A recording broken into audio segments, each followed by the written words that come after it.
As we put more of our personal sensitive data online and onto various social media platforms, what are we doing? Well, we're attracting scammers and hackers who want to get that information. It's a serious problem for all of us. So what can we do to protect ourselves? Rich Brooks, our tech guy on 207 from Flight New Media, has been giving this some thought and is here with us today. So let's begin with passwords, which is sort of the first line of defense. Better, tougher passwords? Is that sort of the place to begin to address this problem, Rich? Rob, I think passwords are dead, or at least they're dying. Wow. And they may have worked in the past, but I think that they're very problematic. Because think of all the passwords you have to remember these days for email, for social media, for financial websites, for all your streaming services. So what do? We make it easy to remember all these passwords. We use our pets' names, we use our birth dates, and if it's easy to remember, it's easy to hack. Or we use the same password for multiple websites, which is a big no-no. Or we put sticky notes all around our computer with all of our logins to our sensitive data, which is also problematic. So no, I don't think tougher passwords are the way to go because they're just too difficult to remember. All right, so let's cross those off. They're not such a good solution. What is something better that we ought to be doing? What do we should be thinking about? So more websites are using two-factor authentication, or 2FA. And the way this works is after you've given the username and password to your favorite website, they will send you a 6-digit code that you can use to log in. So now if a hacker wants to break in, they need not just your username and password, but also your phone, which hopefully you have on you. The problem is they send this information to you generally through text or SMS. And some advanced hackers know how to grab that information from you as well. So it's not perfect. But there's something called an authenticator app. And these are free apps. I have one from Google, and it allows me to take all of my passwords and put them into one place, or my logins.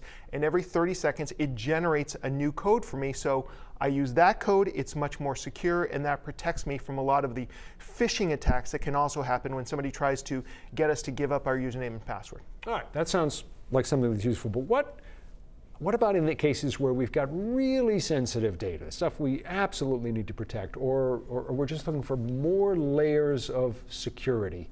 What can we do? Feeling a little paranoid, Rob? No, it's Actually, a good question. Yeah, I think we should, if you're not feeling paranoid, you're not paying attention, exactly. Right? There's definitely more steps. And the next step probably is using what's called a hardware key. And this is a physical thumb drive that connects to your computer and your smartphone, and basically generates a one-time login when you go to these sites that you want to. So you still could use your username and password, but you don't have to. It's all stored in that key. The only thing you want to make sure of is that you have more than one key, because if you lose that key, you're out of luck. You may never get access to those accounts again. So it's good to have a few on hand. But that's a great way of protecting you again from those phishing attacks or even server breaches. People have perhaps heard about passkeys. Where do they fit in? Yeah, so digital passkeys, a lot like hardware keys, except there's no physical product anymore. You're using biometrics, so a thumbprint login or facial recognition to prove who you are. And it's a lot like those chips on your credit cards, where when you make the purchase, you get a one-time code, and that's what this is doing. So because of the biometrics, it gives you a one-time code that is almost impossible to hack, and it takes care of a lot of those problems we talked about with passwords. And so I really do think that as more of these websites accept those passkeys, more and more people will start using them. A lot of times when I go to the doctor, I say, well, what would you do if you were me? So let me ask you the same kind of thing. What do you do in these instances for your own security and truly for your own peace of mind as well? Yeah, well, I definitely got a little fear of God in me after doing the research for this project. So one thing is I'm going to stop making up these lame passwords that I thought were so clever. And I'm going to use a password manager in the short term, like 1Password, to create really impossible to crack passwords and just use that tool. When websites allow me to use 2FA, I'm going to use 2FA, and I'm going to use hardware and digital passkeys for those sites that do. And I expect that in the next 2 to 3 years, we're going to see a lot more websites allowing you to use these passkeys to be able to log in and to protect your information and sensitive data. All right.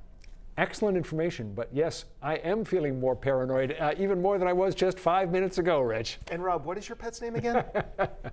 I can tell you where I went to elementary school, but then I'd have to kill you. Gotta leave it there. Rich Brooks from Flight New Media, thank you as always. And if you'd like to see those talking points that we've just covered and learn more about what Rich has just brought to the conversation, just head to the 207 section of our website or app. We're going to return in a moment.